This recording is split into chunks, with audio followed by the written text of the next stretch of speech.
Hey, this is Stacia, and today I'm going to show you my first game from the Ohio Chess Congress.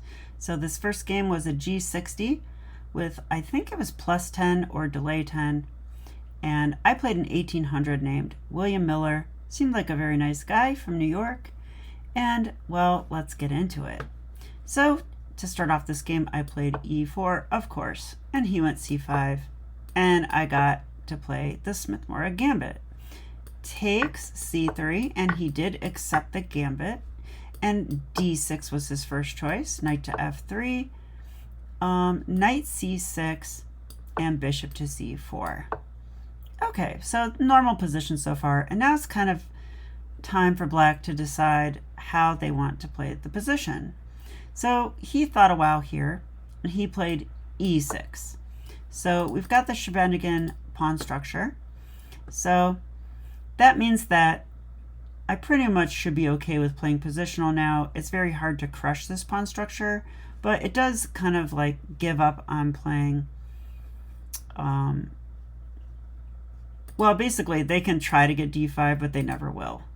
But I can try to provoke them into e5. So there's some positional compensation we can get. So after castles, he went bishop e7, queen e2 by me, a6, stopping a lot of knight b5 ideas that would attack that weak pawn. Rook d1, queen c7, getting out of that alignment. And now bishop f4, saying, too bad, you're in a new alignment. And now my opponent played a move that I wasn't really expecting, but it's definitely a move. And that's the move knight to e5. So, okay. So I thought a while here. And I came up with something that I've kind of had this idea before, and I've even played it before, and it went really well. So I went for it here, and that was knight takes knight, pawn takes, and bishop b5 check. Yeah, I mean, my idea was that I only have one piece under attack. That doesn't feel right. I need two pieces under attack. So I placed my bishop there. So, okay. So what is going on here? Well, I'll tell you that this idea is suggested by Mark Esserman, and I wasn't totally sure if it worked here, but I was pretty sure. I did get the feeling that he can't really just take right away, because if he does, the idea is knight b5, attacking the queen, and so there's no time to take the bishop. Also, this bishop is attacking e5, so queen b8 would be needed to maintain defense. And then I thought, how about rook a c1? I mean, at the very least, like this should be playable, I thought. Not even sure if I want to take the rook, but I could take the rook, and I thought this should be playable just given how bad that the black position is. And let's see what the engine says. Okay, the engine agrees. It likes black only a little tiny, oop, wait, it says equal now. It says takes, and then queen c2. Yeah, and the game goes on. Although I'm kind of getting the feeling we might go for perpetual at some point, because we don't have many pieces. However, the pieces that we do have are like really good. And these pieces are like, well, like this rook. What's up with that rook? What's up with this bishop? What's up with that queen? So all the black pieces are looking kind of weird. So, okay, I was right that I had compensation there. But I will say that the computer gave an even better way to do this. So I do want to look at that. Yeah, let's see what the computer gave. It gives bishop takes. So it's learning time for me, because I thought about this and I ruled it out because I thought after takes, yes, the knight keeps pressure on e5, but I was looking at places for this knight to get involved, and I wasn't seeing any. Like, so I wasn't, like, there's nowhere for him to go. Like, so I didn't like the look of that. And I thought the bishop could always come back to e3 and be, you know, do mean things on the queen side. So computer does give this though. So let's see what it says. It says this is like a much better version. So after this, if they take, we have knight takes b5, same thing. let's say queen b8, rook ac1, okay, king f8. This is all the same stuff. Now knight c7, attack the rook. Okay, the rook comes down. And then queen to b5. Ooh, that threatens checkmate. I like that. By the way, you can't really ever block with this bishop because we have too many guys on that, right? Like, even before, like, if they tried to block the bishop, there's too many guys on that. So here it gives knight to f6 to guard the mate, I guess. And now queen takes e5 is the only winning move. Oh, I see why. Look at that. We're threatening check, winning their queen. So that's pretty nice. Plus that won a pretty important pawn. And now the knight will be ready to jump in, actually. So see, this is why the engine's so strong, and it knew that the knight would eventually get in. But like, how would I see all this? I'm not going to see all the way to queen takes e5, I don't think. So they have to move their queen to a7. And now there's one winning move, and it's knight to d5. Ooh, yeah, it's a discovered attack on that. And we're attacking other stuff. This looks pretty brutal. So they should go bishop d7, I guess. But then we can take.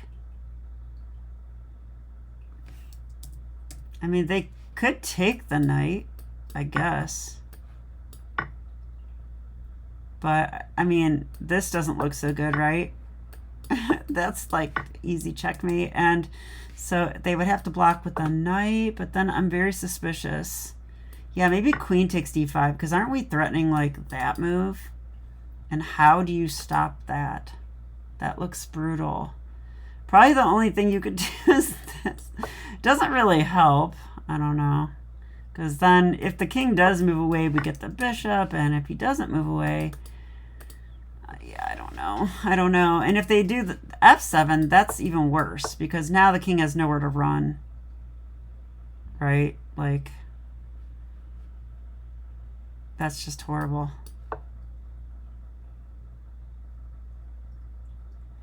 Maybe this is good, but check.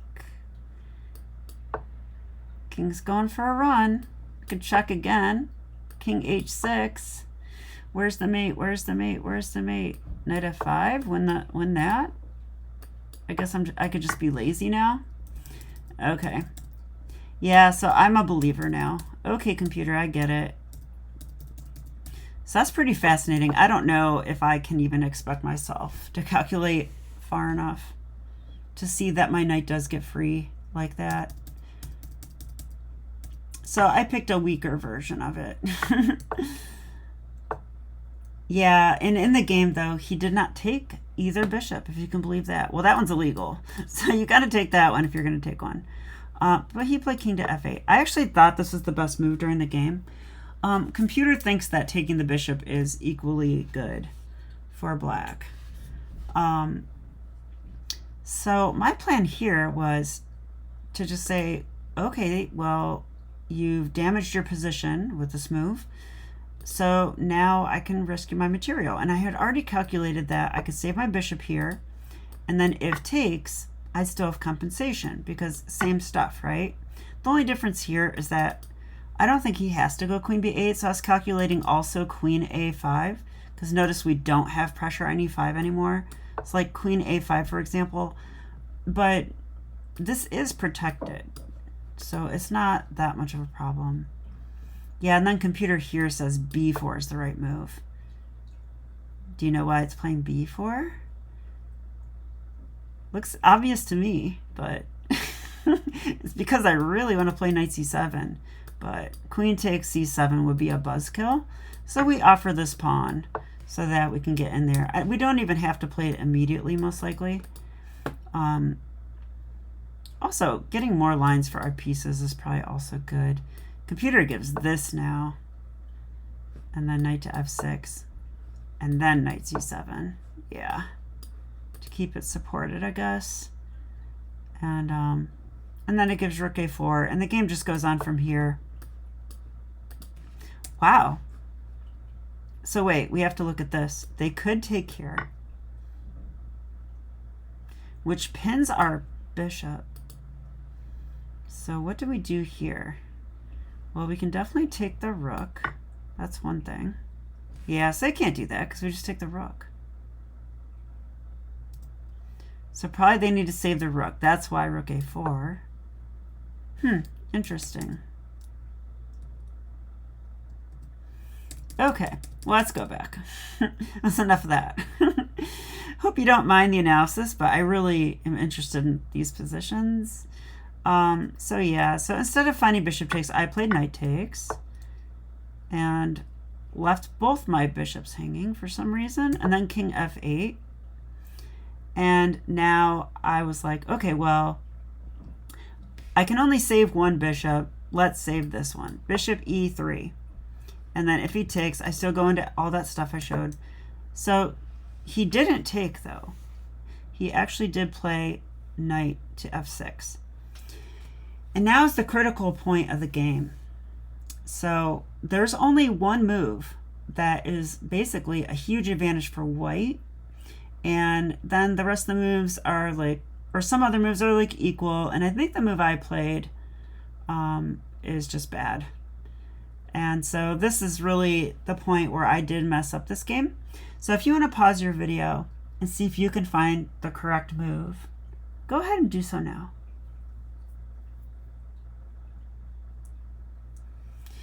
So, okay, I'm trying to, I saw what the move is, but now I'm trying to calculate it. In the game, I actually played this. And so this is what is very challenging about playing the Smith-Morra Gambit, and some other gambits, by the way. Because once you're down material, it's very important that you keep the initiative. And sometimes it becomes very difficult to do so, and there's like a very narrow path that you must tread. And if you don't find that path, you'll just be worse. You'll just be down a pawn. Like this is one of those positions. So when I played rook ac1, I don't really have a threat, and I knew this during the game. I knew that he could take my bishop here, and he did, and it's correct. And I really don't have anything special. I mean, this is nothing, I think. Like, what is that? That's nothing. It doesn't really do anything, right? Like, this is protected. So could they just go queen b8? I mean, probably. That everything's fine, I think. Maybe knight b6, though? Oh, actually, wait. Knight b6 wins. Let's, oh, it's the computer. Yep. Okay. So it's not so simple, actually. So after knight d5, what should they do? I mean, another thing they could do is take the material. I don't believe this, though. No way. Because they don't even win that rook. Never mind. That's kind of silly, right? Yep, it's winning. Okay, so maybe this is a thing.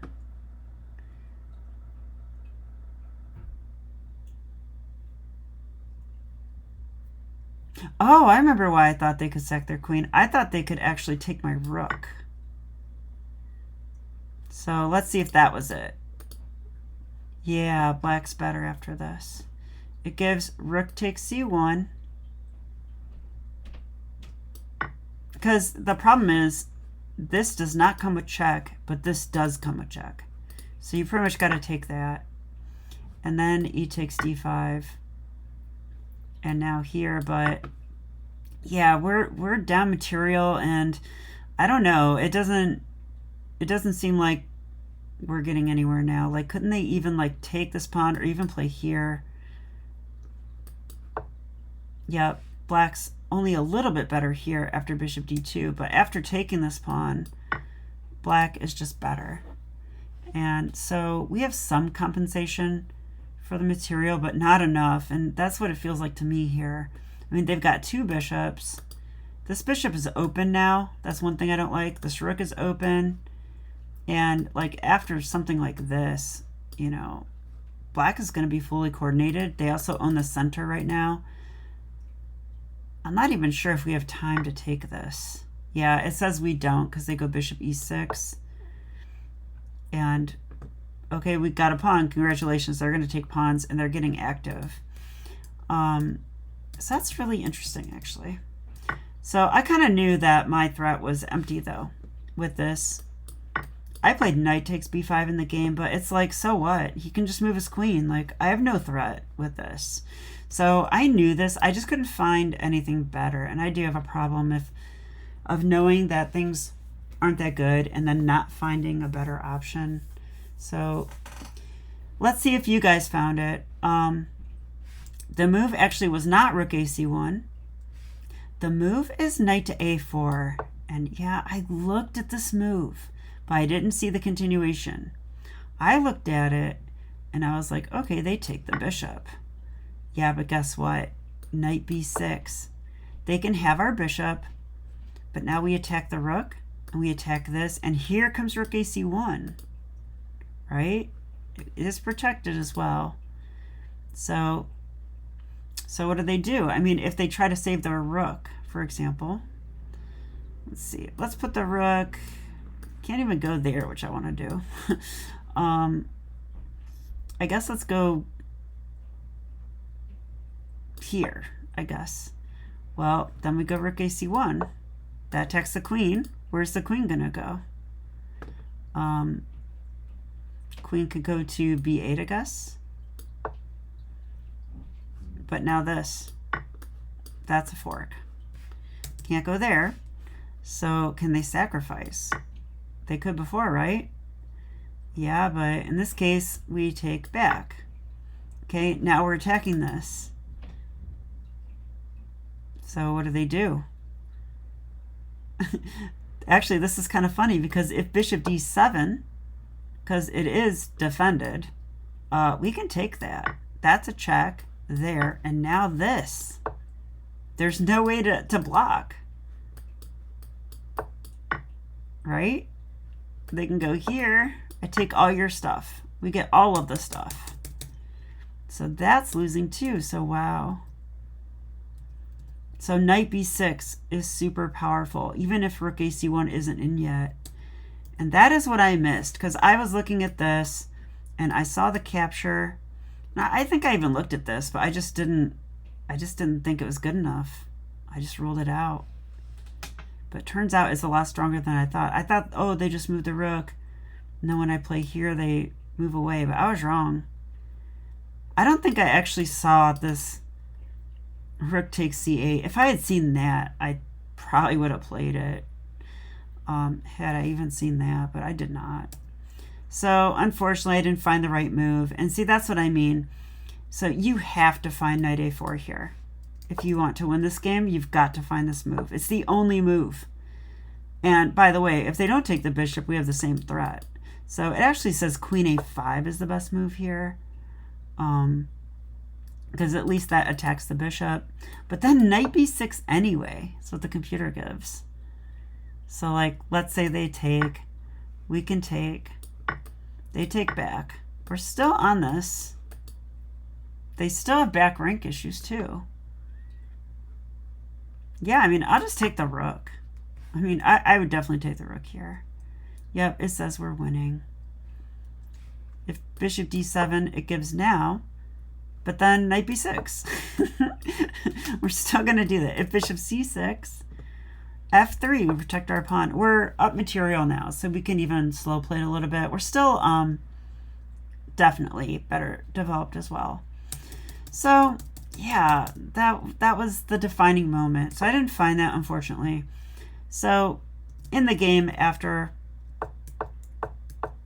rook a to c1, my opponent took the bishop correctly, and I played knight takes b5. But this is just, you know, a whole lot of nothing. I mean, ooh, I'm attacking the queen twice. Okay, what if they move it? Like, there's no, like, real threat here. So he did move it. And I'm like, okay, I did see queen c4. I thought this is something I thought wrong. Because after queen c4, it looks good. But I'm like a tempo too slow. He just goes here. And I really wanted to make this move work, but I don't think it does in any circumstance. Like here, here. If I check like this, hoping for like some kind of crazy back rank mate, they always have like this annoying bishop move supported by the queen. And I thought that's definitely winning for black, so I gave up my queen to get that. So that's no good. I couldn't get anything to work here. Yeah, that was the main thing I was looking at, and I just couldn't get it to work. So I decided to go knight c7 because I didn't want to lose my knight, basically. And I was expecting rook c8 here, and I had some ideas here. I actually thought I would take now, because if here, I had some kind of plan here. I think I was planning this move, because that's a discovery. So like if they take, then I get to do this. I guess they could still block with the queen. That is annoying. But then I could go here, threatening that. Okay, I feel like I have some play. Let's see what the engine says. It does give a slight advantage for, like a normal advantage for white, like plus 0.5. So, okay, so all of that was good. But he didn't play rook c8. He played rook d8, and that defends that bishop I wanted to take. So, yeah, this guy kind of knew what he was doing. So I just went a3. It turns out this is one of the best moves, but now I'm just much worse here. I'm just out of steam, and there's really nothing stopping black from untangling the rest of the way. And by the way, they're getting counterplay on my e-pawn, and this bishop could come here, which it does. Yeah, and now that separated my defense of the knight. And I can't save that knight. It's pretty much trapped. So I just b4 takes. b5. Hey, at least I can win the piece back. But I sacked a piece earlier. That's the problem. He went king to e8. I did take the bishop. But now he trades. Queen takes c6. And after queen takes c6, I mean, I was like, well, I think I'm just losing now. It's like over. So there are a lot more moves in the game. I'm not going to show them though, because they're just kind of sad. There's nothing was really happening. But I don't resign until it's completely hopeless. But in this position, he's pressurizing my e-pawn. He's threatening to trade queens.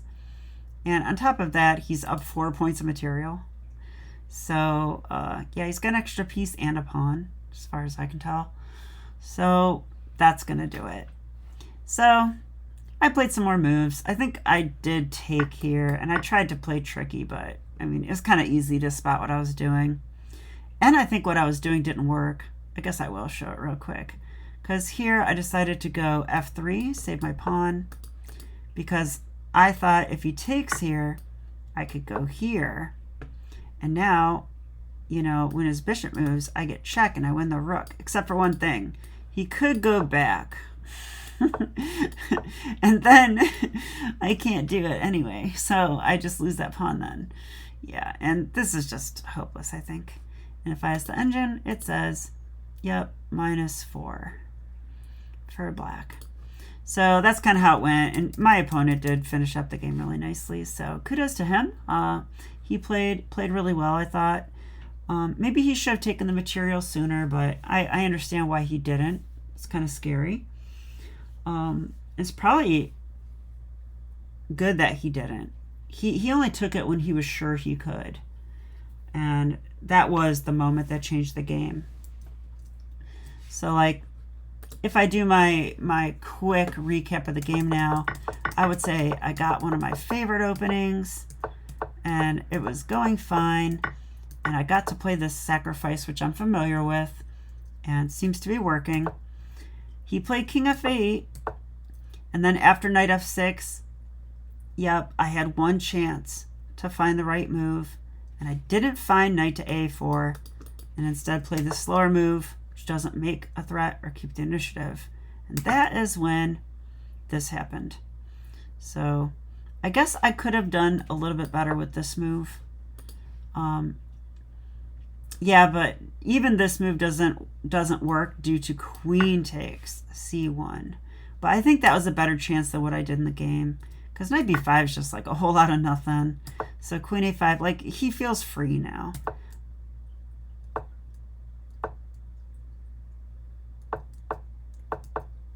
Yeah, and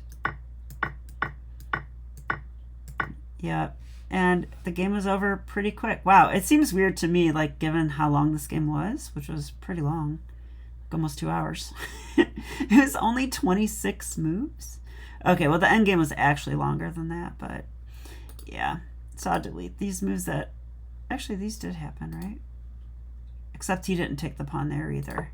F3 and he didn't take the pawn. So, yeah, I think he went here actually to get that in. So anyway, I hope you enjoyed the video. So not a great start to the tournament, but I was just so happy to be playing chess that I was like really excited to learn from the game after and everything. And I think I have learned from this game quite a bit. And it kind of reminded me that I don't want to go crazy every game. Like I want to try playing like a normal person and just play simple moves like more quickly sometimes, because those simple moves are often totally correct and my crazy moves are often not. So like maybe I should play like a normal person more. So I do that the rest of the tournament. So stay tuned. I'll show you round 2. Okay, bye.